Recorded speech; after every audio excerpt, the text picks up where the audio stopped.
cursos de una pirámide organizacional, la cual consta de 3 niveles: el operativo, el táctico y el estratégico. Fíjense que cada uno de estos niveles corresponde a un tipo específico de personas o de individuos dentro de la organización. En el nivel operativo, para nuestro caso de un software de compra-venta, podrían estar nuestros clientes y proveedores, quien interactúan para intercambiar información simplemente. A esto le damos un nivel dentro del sistema que estamos creando, por ejemplo, que estos son los de nivel 1. Mayor nivel tienen más acceso. Tenemos que dentro del nivel táctico estarían los empleados de la empresa en este caso, es decir, los cajeros, los asesores de ventas, etcétera, porque ellos tienen acceso a más operaciones que las que tiene acceso el de nivel 1. Ellos hacen todo lo de nivel 1 más otras operaciones adicionales. En el nivel 3, el estratégico, tenemos entonces a lo que es los altos gerentes, los coordinadores, las personas que se encargan de lo que es la toma de decisiones importantes dentro del negocio. A ellos les damos el mayor rango de acceso. También, si se fijan en el gráfico que tenemos anteriormente, había un cuarto nivel. Ese cuarto nivel, que lo llamamos todos, va a ser un nivel de tipo externo. Como estamos hablando de una aplicación en entorno web, siempre van a haber personas ajenas al sistema que van a intentar visualizar cierta información. No deberíamos bloqueársela del todo. ¿Por qué? Porque al bloquearla estamos perdiendo en ese caso clientes potenciales. Muchas veces, por ejemplo, en Mercado Libre llega una persona que no está registrada, pero visualiza que hay un artículo que él necesita. Entonces solamente en ese momento en que él ve que hay lo que él necesita, él procede a registrarse y por lo tanto hacer la compra tal como debería ser. Entonces allí tendríamos esos niveles de los cuales hablamos anteriormente. El siguiente elemento, la siguiente porción que tenemos de este formato de levantamiento de requerimientos sería la parte de análisis en sí del requerimiento. Lo primero que debemos definir, cuáles serían las entradas que debe tener para poder estudiar ese requerimiento. Si nosotros estamos trabajando con el precio como requerimiento, nuestra entrada debería ser, en este caso, como es a nivel del comprador, la entrada debería ser leer el precio máximo que puede pagar esa persona. Si fuera a nivel del que va a vender la casa, sería en ese caso leer el precio mínimo que esa persona pretende recibir por su vivienda. Vean cómo cambia el criterio de máximo a mínimo dependiendo de qué tipo de usuario estemos refiriéndonos. ¿Por qué? Porque nosotros no le vamos a preguntar al vendedor el precio máximo que él quiere por la casa, porque entonces se va a ir por las nubes. Lo que le vamos a tratar de llenar en el sistema, por ejemplo, cuánto tú quieres por tu casa. Yo quiero 120,000. Ajá, muy bien, 120,000. ¿Aceptas algún tipo de, o sea, aceptas un poco menos? Sí, puedo aceptar hasta 100, por decir un número. Entonces el sistema ya registramos que si se hace tipo subasta o lo que sea, no tiene que bajar de ese precio mínimo que tiene el cliente. Igualmente le preguntamos al comprador cuánto dinero tú puedes pagar por una casa. Mira, yo puedo pagar 100,000, pero no necesariamente ese cliente, ese comprador va a comprar una casa en 100,000, sino que él puede comprar alguna que tenga un precio inferior hasta cierto punto, siempre y cuando cumpla con sus requerimientos particulares. Luego tenemos aquí que el proceso que vamos a realizar, por ejemplo, en el caso de la compra, que es el que estamos estudiando en este momento, es comparar el precio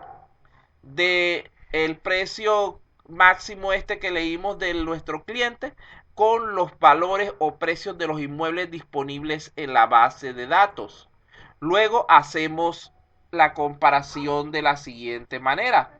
Si el valor del inmueble es menor o igual que el precio que lo que puede pagar la persona, entonces añadimos ese inmueble al listado que le vamos a mostrar al cliente. Si no, lo omitimos, es decir, lo ocultamos.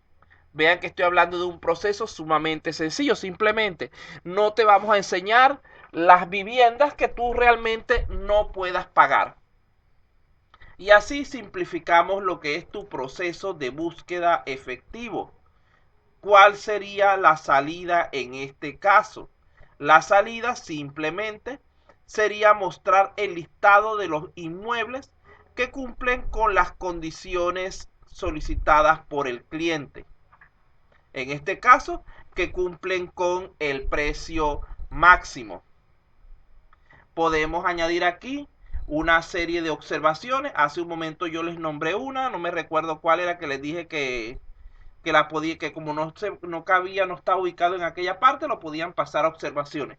Aquí va cualquier información adicional que ustedes crean necesaria para entender ese requerimiento. Por ejemplo, para el cliente el precio es un parámetro limitante primordial en la gestión de la compra. En este caso estamos hablando de una compra al contado. Este tipo de requerimientos o este requerimiento que estamos utilizando entra dentro de lo que son los requerimientos funcionales, porque sería un módulo, una actividad que va a solicitar el cliente que el sistema tenga. ¿Entienden lo que se trató de explicar en este ejemplo de formato de levantamiento de requerimientos? Vean que estoy tratando de presentarles un modelo, dicho, bastante detallado para que ustedes tengan la opción de entender un poco mejor lo que serían los diferentes elementos que conforman un requerimiento. Yo tengo por allí, tengo que ver si todavía lo tengo porque el año pasado se me borraron un montón de archivos. Tenía un modelo más completo que este y separado de acuerdo a lo que estamos estudiando en clase.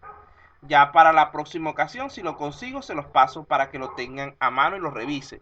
De todas maneras, en esta ocasión no les voy a mandar a llenar ningún tipo de formato de esto de manera obligatoria como hacía antes. Ajá. La parte de funcional y no funcional se va a estudiar un poco más adelante, pero adelantándoles, recuerden que hay dos tipos o categorías básicas de requerimientos. Tenemos por una parte los requerimientos fundamentales, que podríamos decirlo en pocas palabras, que son aquellas cosas, aquellas operaciones que el cliente nos solicita que el sistema tenga de manera explícita. Por ejemplo, el cliente nos puede decir: yo necesito que el sistema me imprima tal tipo de reporte. Eso es un requerimiento funcional. Yo necesito que el sistema tenga la capacidad de filtrar, de ayudar al cliente en la selección de su compra de tal y de tal manera. Eso es un requerimiento funcional porque es una tarea que va a ejecutar el sistema y que el cliente nos está indicando que él la necesita de manera específica. Ahora bien, el requerimiento no funcional se refiere a aquellas características que el sistema necesita para poder trabajar adecuadamente y que el cliente no necesariamente va a solicitar. Por ejemplo, un requerimiento no funcional en este caso podría ser el relacionado con seguridad. El requerimiento podría ser que solamente las personas que estén registradas puedan realizar las compras.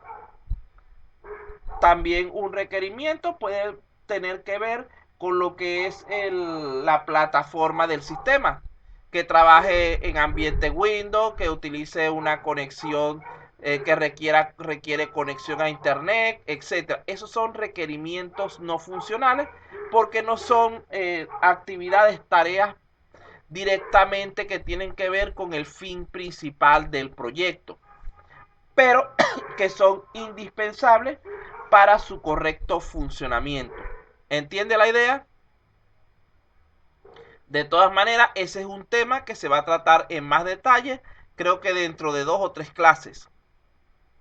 No estoy seguro, pero yo sé que, o sea, estoy seguro de que está incluida en el curso. Lo que pasa es que el orden de cada punto no lo tengo de momento, no me lo sé de memoria. Pero igualmente, como les dije, van a ver todo ese contenido. Por el momento, limítese con pensar, los requerimientos funcionales son los que nos pide el cliente expresamente. Los requerimientos no funcionales son los que necesita el sistema implícitamente. Esto nos permite luego crear un documento de requerimientos que formará parte de la documentación de nuestro sistema y resultará de gran utilidad a la hora de planificar las diversas pruebas que vayamos a hacer. Vean que si hablamos de esto también lo vamos a hablar un poquito más adelante, pero por el momento vamos a nada más hacer la introducción. Si hablamos del documento de requerimiento, aquí tenemos de un formato que tengo por allí, aquí tenemos lo que es el índice. Fíjense que el documento de requerimientos no es algo tan sencillo como esa ficha de registro de requerimientos que les mostré ahorita. Tiene un montón de información detallada que por el momento, como ustedes son de la parte de proyecto integrador, ustedes no nos vamos a meter con esto directamente. Eso se lo dejo a la gente de comprobación de software, que hacer un documento de este es generalmente lo que les pido como TP, como trabajo de investigación.